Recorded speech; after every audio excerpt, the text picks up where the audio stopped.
Right, okay. So, you guys want to have a good meal?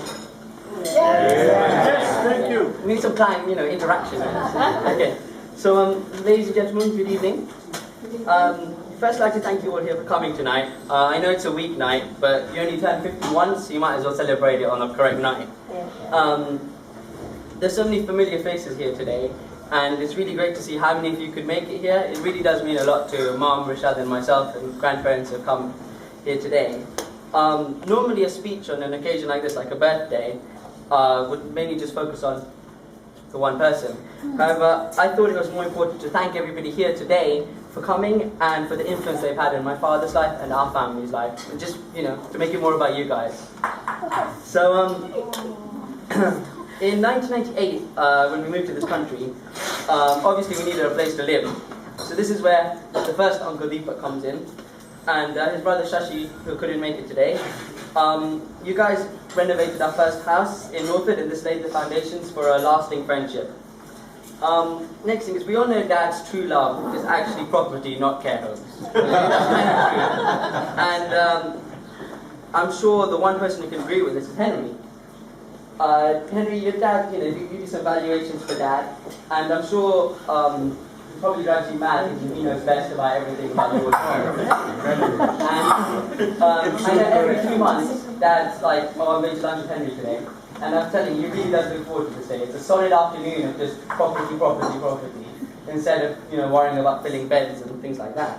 So, moving on. So yeah, it's great to see so many friends here originally from Kenya. Take the other Uncle Deepak and Auntie Namrita. Uncle Deepak, your father and Papa have been friends for over 40 years. Absolutely right. And this relationship continued on to the second generation.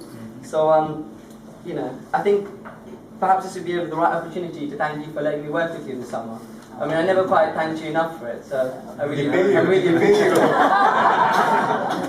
You actually turned out the job. Yeah, actually, that's true. But so thanks a lot for that. Right, okay. Others from Kenya, which we still keep in contact with, is Uncle Fahim, who couldn't be here today, and Auntie Seema and their children. Where's Auntie Seema gone? Yeah.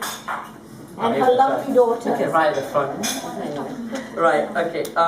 We shared many Sunday afternoons together in Jules, by the beach, and at home. I think we really do miss that life, but we really do also cherish all the fun we had together.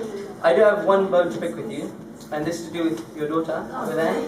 As you know, we lived in the same university accommodation last year, and not once did she cook for me the whole night.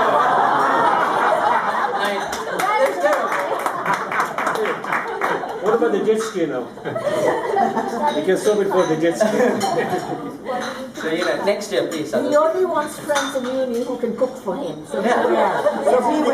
Yes, sorry, that's why you're here. Right, okay. Another family favourite for us has to be Dr. Javanji. There we go. Right, in Kingston, where we lived for some time, you weren't only our doctor, but a family friend.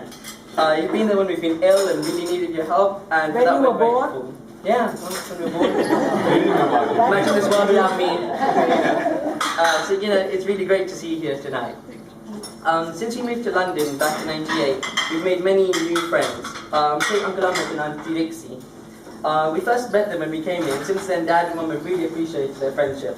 Not only have you been a good friend to Dad, you've also really helped me out, like with my career and things like that. So thanks for all of that help as well.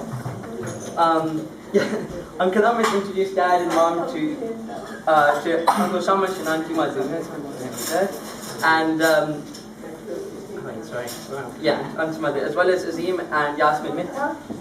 There you go. Yeah, and these friendships are so important to our family. Uncle Shamash and Auntie Madhu, you also introduced Dad to Arif Razan, who couldn't be here today, as well as Auntie Shanaz Zoom, and gave Dad the opportunity to join Spectrum Care.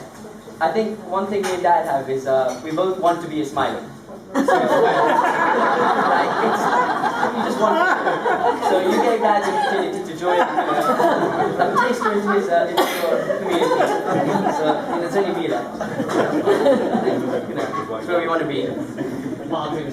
Right, okay. I think, where's Uncle Riaz? Right, okay, Uncle Riaz. You miss East Africa, it's not just Dad does, and this is probably why you two get on so well. For instance, all your conversation in Swahili. So, you know, you've been the elder brother Dad never had, and you're the father figure to us, and I don't think our 12 years here would be the same as lunch with you one year.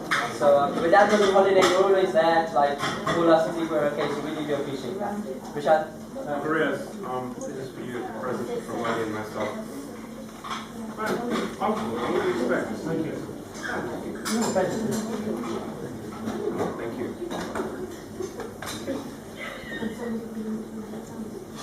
Right, okay.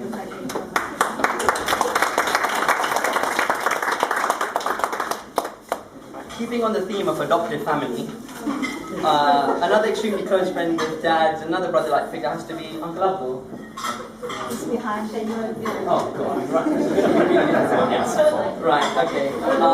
You and Dad have shared many experiences together, and believe it or not, you're the first voice Dad hears in the morning, not Mother. Right, okay. You know, every morning you call Dad at 6 a.m. and as I said before, I'm really grateful this conversation happened. You guys are really good friends and you do really share a priceless friendship. I cannot forget my sister and my grandmother's sisters, Auntie Janie and Auntie Rui. Obviously Auntie Janie isn't here, but Auntie Rui is here. You were there for Dad when you moved to the UK back in 72 and when we moved here 12 years ago. So thank you for that. Sure, we've got something small for you.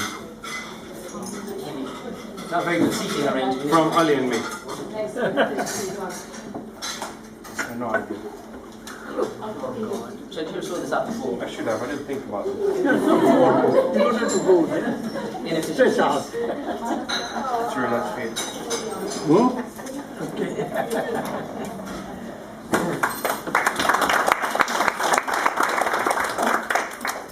So,